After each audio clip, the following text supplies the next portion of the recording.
আমি মনে করি জনাব তারেক রহমান দেশে আসেন নাই শুধুমাত্র তার নিজের সিদ্ধান্তে, কোনো কারণ ছিল না তার দেশে না আসা।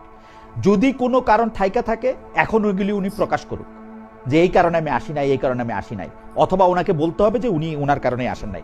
আসলে শিশির মনির ভাইরা কি খালি মাঠে গোল দিতে চেয়েছিল? যারা বলেছিল বাংলাদেশে তারেক রহমান দেশে আসবে না, মুসলিম তারেক রহমানকে দেশে আসতে তো শিশির মনির ভাইরা আটকায় রাখে নাই। না, এটা তো ভাই বরং তারেক রহমান ভাইয়ের সঙ্গে গিয়ে শফিকুর রহমান ভাই লন্ডনে গিয়ে দেখা করে আসছেন। অনারেবল প্রাইম মিনিস্টার জনাব তারেক রহমান একটা ফেসবুকে স্ট্যাটাস দিয়ে বলেছিলেন যে বাংলাদেশে ফিরে আসার বিষয়টা শুধু আমার উপর নির্ভরশীল না। তখন আমাদের মধ্যে প্রশ্ন আসছিল না যে তাহলে কারা তারা, কাদের উপর নির্ভরশীল? এগুলোই কিন্তু ডিপ স্টেটের ফাংশন। তিনি এর ব্যাখ্যা দিয়েছেন যে তিনি সকল সিদ্ধান্ত নিয়ে থাকেন তার দলীয় ফোরামে, দলীয় যারা শীর্ষ নেতৃবৃন্দ এবং নীতি নির্ধারক আছেন তাদের সাথে আলোচনা করে নেন। সেটা আমার না বলে আমাদের বলছেন।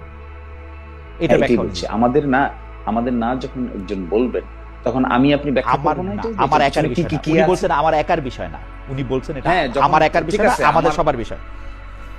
আমার একার বিষয় না যখন কেউ বলবে তখন এটাকে কি অন্যরা ব্যাখ্যা করবে না যে তাহলে আর কার বিষয়? দল একটা ব্যাখ্যা করবে, নিশ্চয়ই বলবে যে আরো অন্য কোনো ফ্যাক্টর আছে কিনা, অন্য কোনো ফ্যাক্টর আছে কিনা। এগুলো আলোচনা হয়েছে আমার মনে রতন ভাই এটা নিয়ে যদি এক লাইন বলতে চান তাহলে এক লাইন বলেন। এক লাইনে বলতে চাই, আসলে শিশির মনির ভাইরা কি খালি মাঠে গোল দিতে চেয়েছিল? যারা বলেছিল বাংলাদেশে তারেক রহমান দেশে আসবে না, মুসলিম তারেক রহমানকে দেশে আসতে তো শিশির মনির ভাইরা আটকায় রাখে নাই। না, এটা তো ভাই বরং তারেক রহমান ভাইয়ের সঙ্গে গিয়ে শফিকুর রহমান ভাই লন্ডনে গিয়ে দেখা করে আসছেন।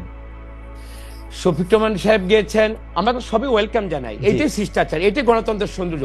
কিন্তু আমি মনে করি খালি মাঠে গোল দেওয়ার প্রশ্ন থেকে আসে। কিন্তু না তাহলে বলি, তাহলে তারেক রহমান উনি বলেছিলেন ওনার দেশে না ফেরাটা ওনার উপর নির্ভর করছে না, এটা একটা ডিপ স্টেট বা পার্শ্ববর্তী কোনো দেশে এটা সংযুক্ত থাকতে পারে।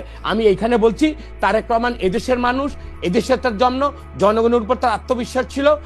শহীদ প্রেসিডেন্ট জিয়া রহমান এবং বেগম খালেদা জিয়ার যে আমি একজন সাংবাদিক হিসেবে বলবো, আমাদের একজন দর্শক অবশ্য অলরেডি মন্তব্য করেছে যে নাসরিন চৌধুরী ওনার নাম, আমি নামটা দেখে রাখছি।